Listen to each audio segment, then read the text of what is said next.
This place is creepy. Yeah, man, This is totally. really creepy. Whoa. Oh, I man. just caught that on Holy crap. footage there. Did you get that too? Yeah. Well, no, it was over there. What do you mean? I didn't get the footage. Did you? What are you doing with your phone? Recording. Recording. Video recording. Yeah. Because we're doing the found footage thing. Yeah. Yeah. So I'm in the shot. Are you telling me you're recording yourself? Yeah. I mean, aren't I the star of this? We're here to find ghosts, Ian. Right. Fucking flip the camera How around. are we supposed to get the Just ghost? turn the camera around and shoot the ghost. I'm gonna get the ghost sneaking up on me from behind. You are ruining our found footage thing. 30 people died in this place, is what they're telling me. Ian, right there. Oh shit.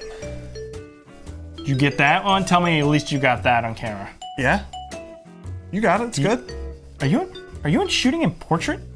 Yeah. That's how you can get the whole face or the whole body of the thing. When we are murdered in this house, no one is gonna watch your goddamn found footage if it's in portrait. How many times do I have to tell you that? Why not? It's fine. Nobody dude. watches portrait. People watch anything. Nobody on YouTube. watches portrait. Come on, they watch They Said We Said. They'll watch anything on YouTube. That's true.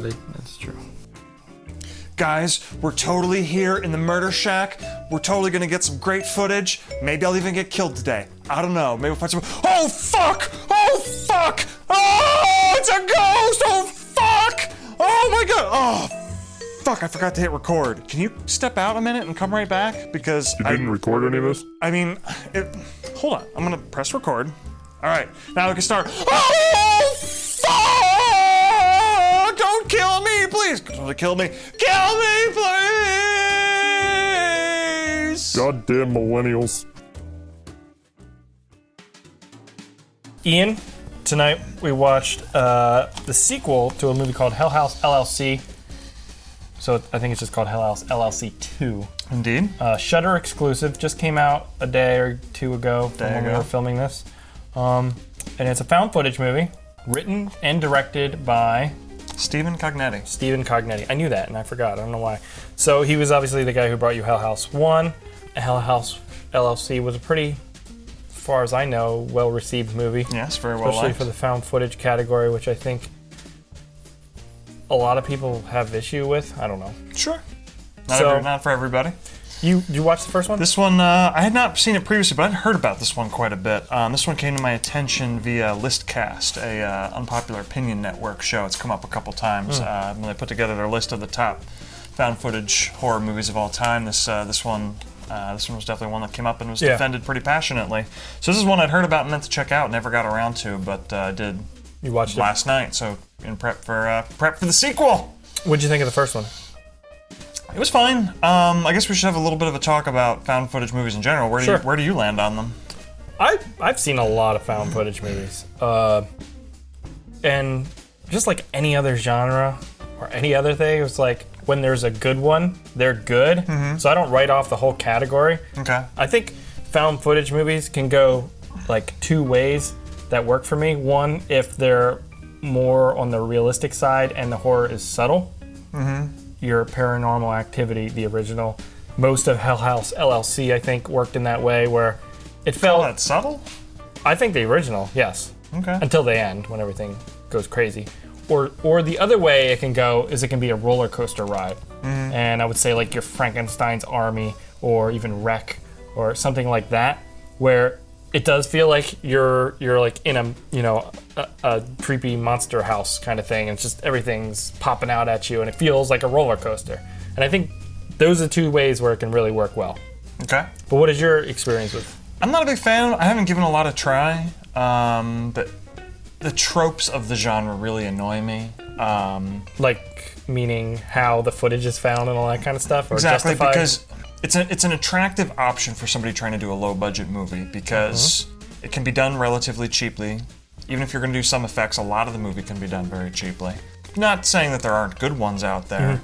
There's a lot of crap you got to wade through if you're looking for the gems in the rough. I think that's exactly why found footage movies get a bad rap. It feels a bit like a parlor trick to me. Like they just, especially like anytime you have, there's a lot of what feels like filler to me. It's just people being very casual, It's not really establishing any narrative. You know, like I often like to get into the story when we're talking about our reviews. Like the story is usually what hooks me or loses me, and there's oftentimes very little story to them. Or even if there is a pretty effective story buried in there, there's a lot of stuff that's not helping to support that story. It's like in the original Hell House, you've got scenes with them just driving in the car on their way, and they're talking about random bullshit. That was setting up characters. You always have those types of scenes, and they can help set up characters, but often they come across so either very forced to me, or just they're not establishing anything, and that loses me so hard. So that is why you like As Above, So Below so much. I liked it until the ending. The ending was pretty garbage. Yeah, it was. Yeah, that one had a much stronger narrative to it. I was As Above, So Below. I loved going through that. Like the journey was great, and then the ending was stupid, and I don't know. I'd never go back to that one. Yeah. But yeah, so and it all feels like it's all that filler. It's really kind of serves the purpose of just kind of lulling you into like a sense of complacency. Like there's like just a banality to it all. I don't know. But see, and then so that when they do something shocking, it can surprise you. And I just see it coming so far in advance. But there's movies like the Poughkeepsie tapes and stuff like that where they play up the more documentary side and they try and be like more realistic. And while that movie I think has some interesting elements to it, especially with like its found footage that it shows you, the rest is like hot garbage with terrible acting, so it's not believable at all. But I think that's what I liked about House LLC. It's the subtlety that you don't find interesting. But for me, that movie set a good tone for most of it. So like I was on edge, even when it's not a jump. That movie didn't have a lot of jump scares, I don't think. And it had a bunch for jump scares. Some like creepy imagery here and there. Yeah, that's what works for me. Keyword is subtlety. I don't know that I necessarily even agree that it's a very subtle movie. I'll say this. The first House LLC is the best found footage movie I've ever seen. It's very effective. What? I mean, like I said, I haven't seen a lot. It's basically like As Above, So Below, Parched, and this. Even That's Wreck? about it. Never seen it. Quarantine? Never. I did see Quarantine. Was that found footage? Yeah, it's a remake of Wreck. Okay. It was done by the same guy who did the Poughkeepsie tapes. I don't remember it super well. I remember liking Quarantine though. Yeah, I've seen all. I didn't even remember it was found footage though. I mean, that tells you what it does. But I've never seen Blair Witch. I've never seen Paranormal Activity. Okay, so this is just not your genre you're familiar with. No, and nor do I really care to catch up on it. Okay.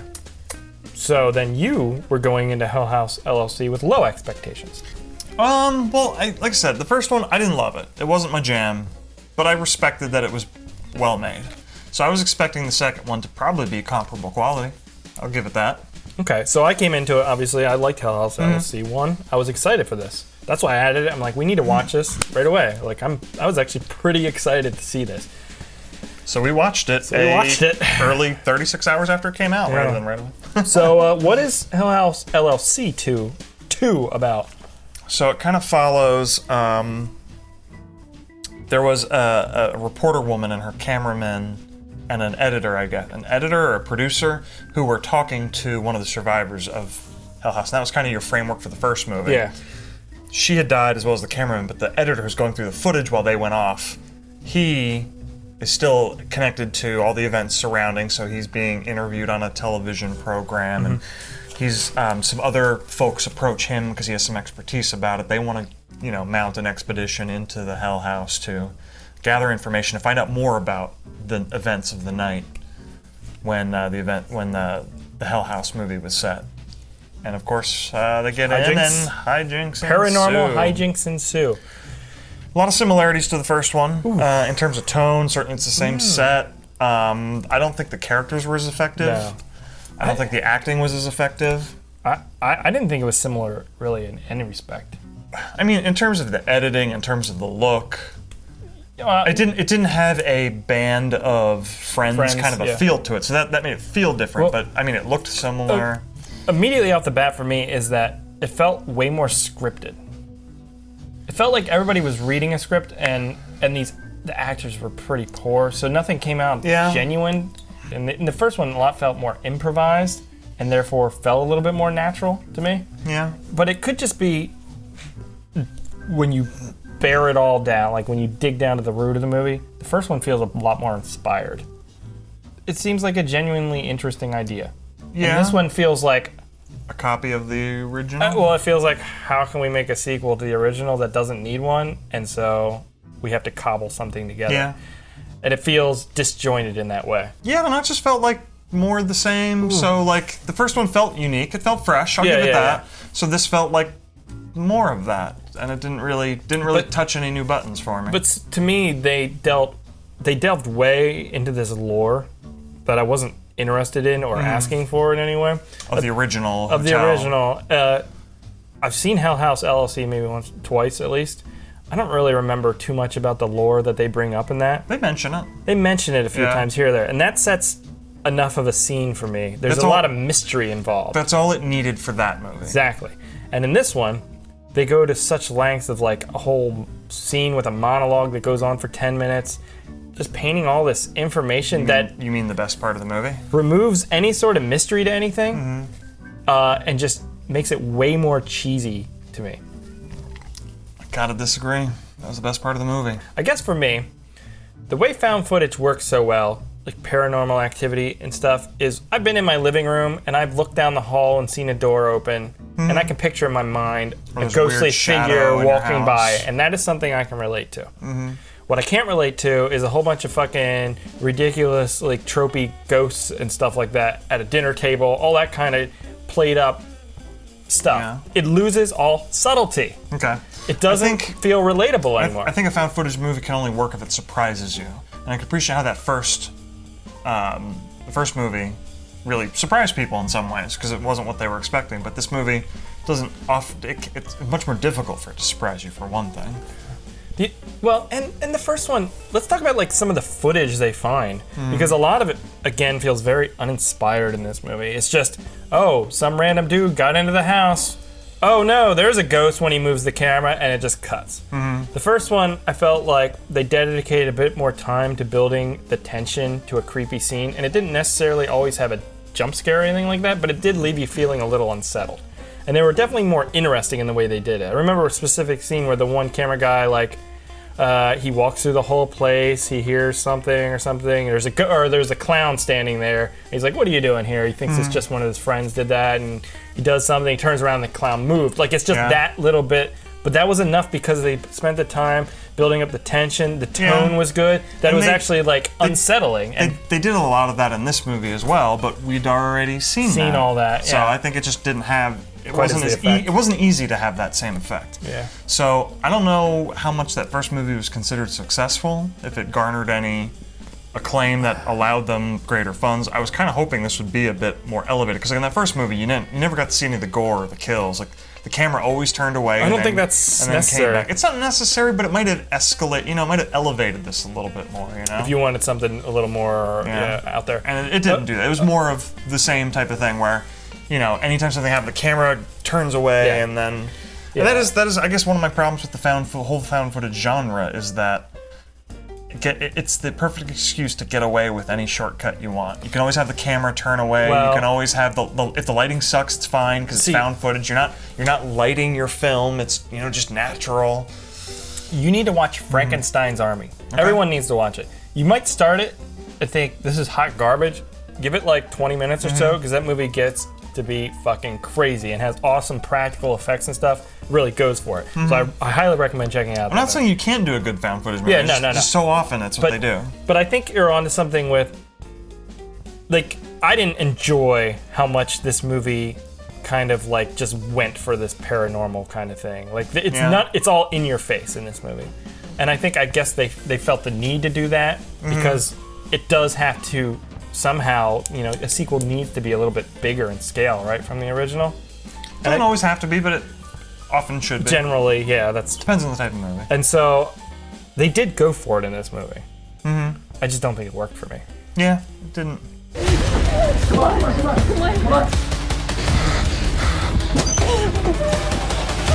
Go. Get under it. Run!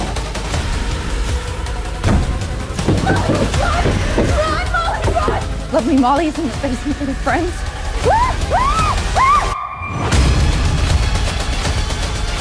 Oh, okay, we're leaving. Go. There was so much blood. Does this type of movie, either the first one or the second one, like scare you in any way or make you feel unsettled while watching it? Yeah, the first one did. See, it didn't for me. Even the first one, I thought it was an effective movie overall. Like, ultimately, it didn't scare me because it's tied to a specific location. Okay. You know what I mean? Like, it's like if you're watching, let's say, Freddy Krueger, like that's something that could get me because it just gets you in your dreams, you know. Whereas It's with so this, weird, though. This movie's so tied to location. It's like, okay, well, I just won't go to the Abaddon Hotel. But what's weird about that to me is that this movie was filmed. Yeah, we can literally go to the Abaddon Hotel. An hour and 8-minute drive from where we are. Like, I could ride my bicycle there. We're if I fucking wanted going. to. We'll do go it. and we will talk to Stephen Cognetti at House LLC. Steven, Does he work reach out there? to us. I mean, I don't he fucking could know. just be filming there. That's a weird thing for you to say, though. Like, to me, that's what is. I mean, I said it earlier, but that's what is scary about a found footage movie, or can be, is that it's relatable to me. Yeah. Fucking Freddy Krueger presumably haunting my dreams. Paranormal It's not. activity can take place in any home, right? Right, exactly. Yeah, I was disappointed. I was looking forward to this, and I'm very disappointed in it. I mean, I don't know. I've considered myself a found footage fan. I've seen a lot of them. This didn't work for me, so I wouldn't say I'd recommend it to just somebody who's really into found footage movies either. Yeah. Because at this point, it does nothing really original that a found footage movie hasn't done before. And it's more of what was in the first one, but done worse. Okay. And then even way over the top in ways that really didn't work for me. I don't know. I do not recommend House LLC II. So, like I said, I'm not that into found footage, so it was always a hard sell to get me anyway. I wouldn't particularly recommend it either, but I didn't think it was as big a drop-off from the first one as you did. So I would say if you really liked the first one, give it a try. Maybe you won't like it. It's fine. Maybe you'll agree that it's not that great, but if you really like the first one, give it a try and see if it's for you. Doesn't hurt, right? Go support horror movies. No, I mean, especially if you have a Shudder subscription, definitely just check it out. Yeah.